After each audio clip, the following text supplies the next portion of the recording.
Hello my friendos, I hope you're doing well and feeling healthy. I did some works on this project. I wrote them on paper. Where is it? No, it's not that. Yes, it's this one. Because there was some problems in the project. For example, the e-guitars had some issues. It was actually my bad. I didn't pay attention to micings. The mic ones are pairable together.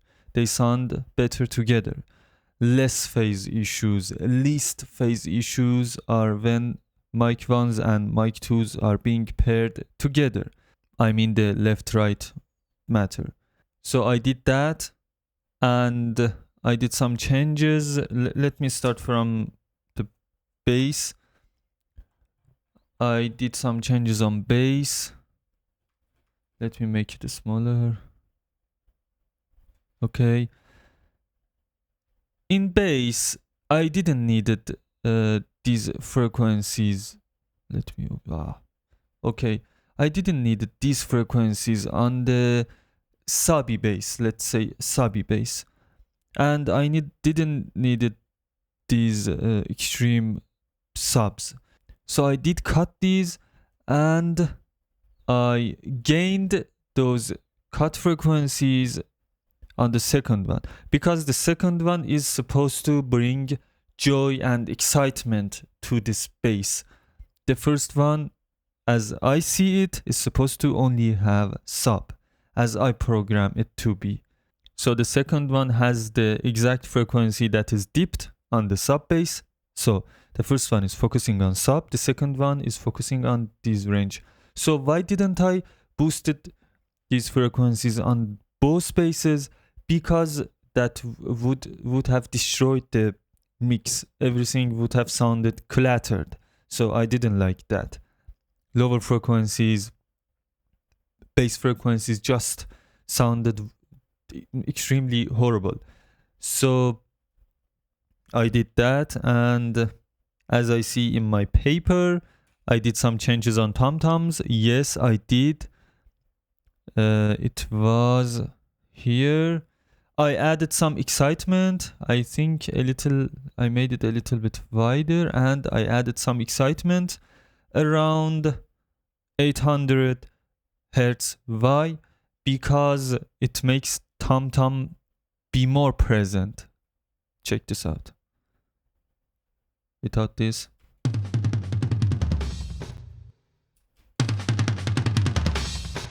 That's why. Because tom-tom is alive. That's why I did this.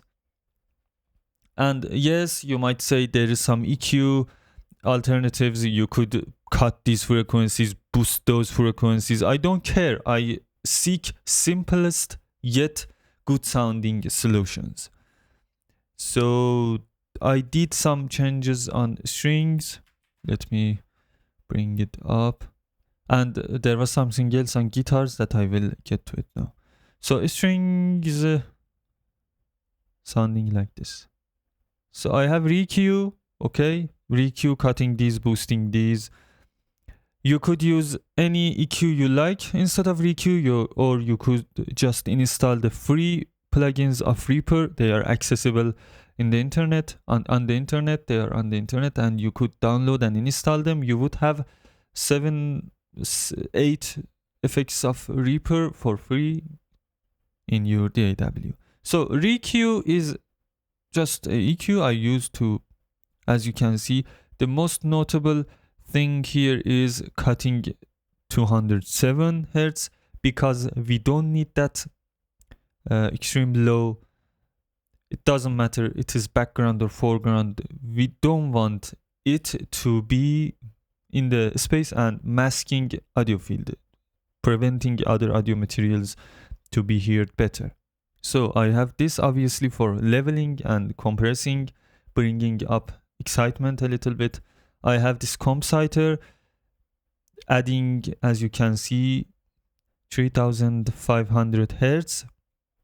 And I have this for stereo enhancement. Let's check this strings for a moment without this compositor and with compositor.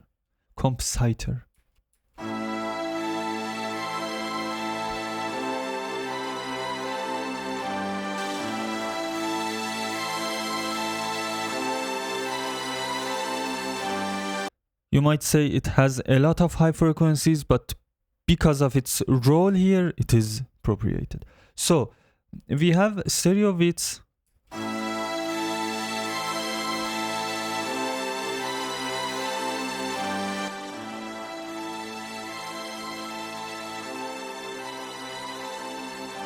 It is completely wide and scattered all over the audio field.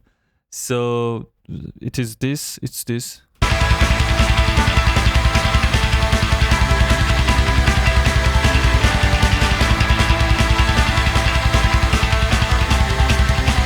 As you can hear, sometimes some instruments need to be in outer space, not inner space.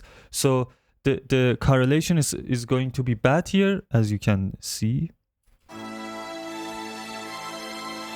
So we have bad mono image. Let's check. It's not that bad.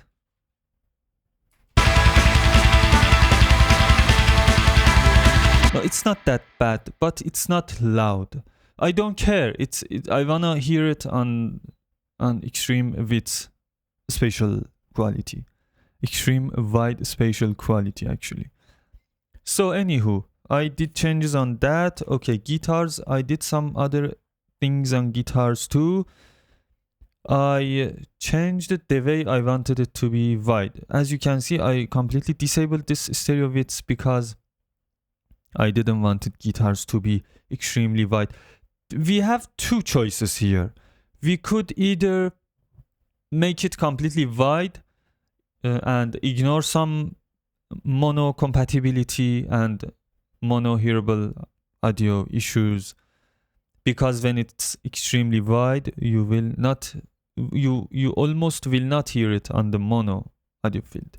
So you could either deny that, say okay, that's fine, I wanna hear it on stereo field, or sacrifice some widths and have more mono compatibility audio. So it depends on you. I'm just trying to do what suits better on this audio on this mix. I don't care about stupid rules that we made, we ignore. Every year we put some other rules out there, and again after some months we just ignore them and do otherwise.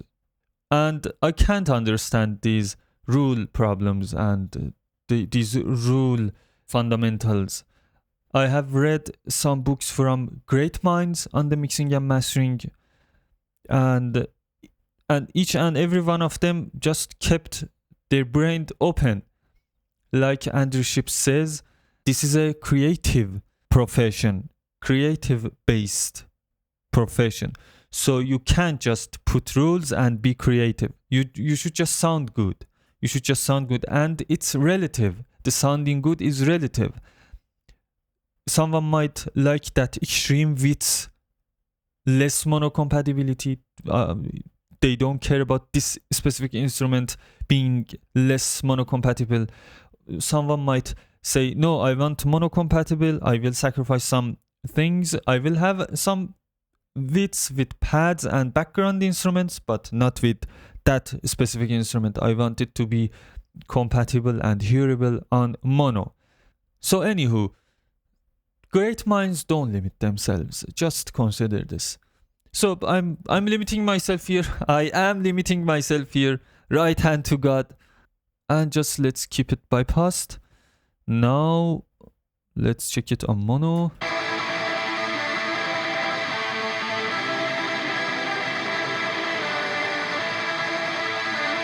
Sounding pretty good. It's sounding pretty good. And I did a cut today, actually, before recording this video. I cut these frequencies.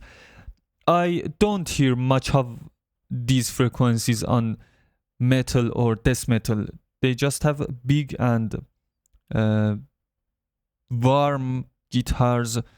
This guitar is not an ideal record and guitar for this genre. In my mind, in my opinion, the guitar should have been warmer and with more quality, higher quality. Anywho, it might be me, it might be my fault, I don't care. But we made some great changes here.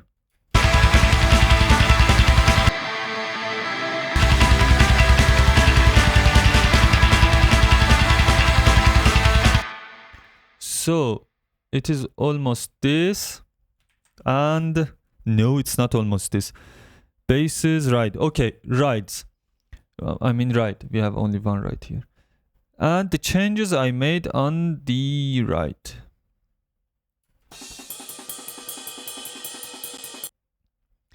As I mentioned, I think at first or second video, I don't know which one it was.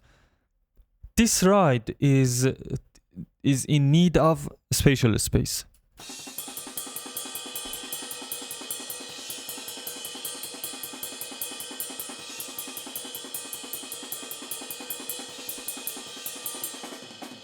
This ride needs to be not locked in mono, a little wider, a little movement added to it. So I did these changes and it sounds good. It's not stereo or extreme stereo. It has a little bit of the touch of stereo on it, and it is gorgeous. So I did that, and okay, I think I did this compression when we were on session together with you, all of us. So Choir, we have Choir here. Where is Choir? It was around here. Choir. So I did these changes on Choir. Let's check.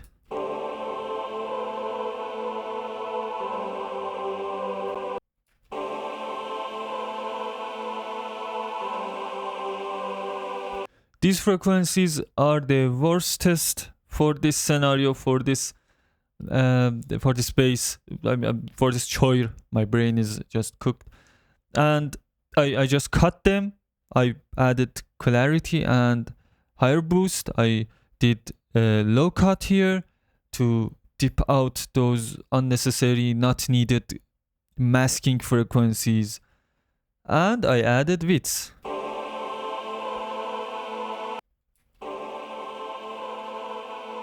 It just works for some instruments. It's just amazing for some instruments. And for some instruments, it doesn't feel right.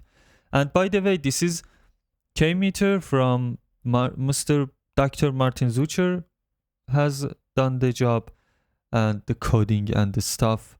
It is based on Bobcat's K-system, and it's just a great plugin. I'm using it ever since I met with it.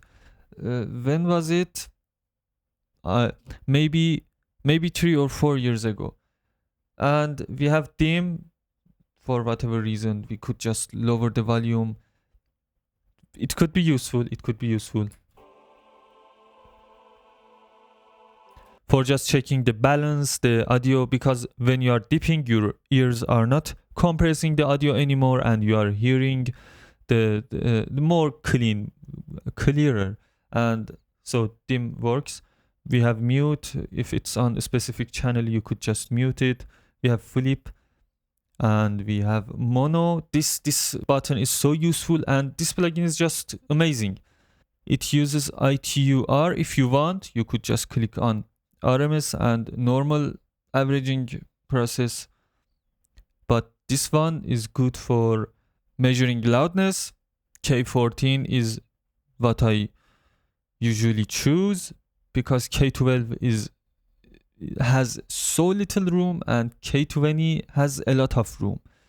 K14 is good, but when I'm trying to achieve extreme loudnesses, yes, I go with K12.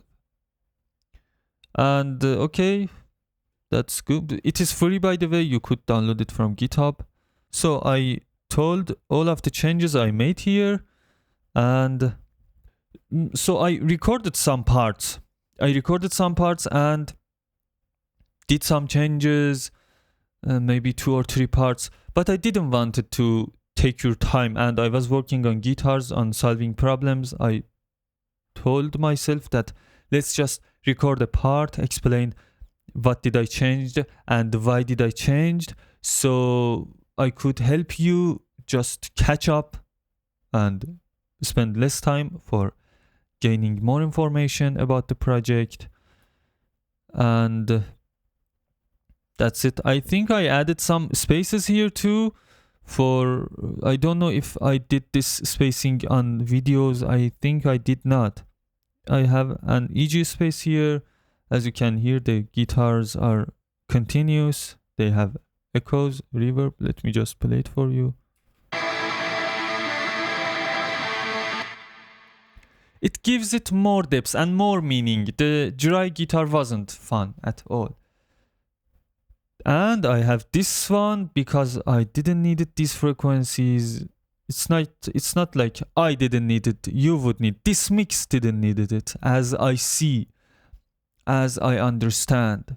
So Dragonfly plugins are amazing. I don't know if I have mentioned it or not. They are time-based plugins like reverb. Just reverb. I saw only reverb on these plugins. Room, hall, plate, several mods on each one of plugins. So it's just amazing. So my friendos, I think this part is just enough and I need to stop here. So these were the changes I made, and this part is going to be related to revise, rethink, and changes. Thanks for watching, my friendos. Don't forget to subscribe and follow for more.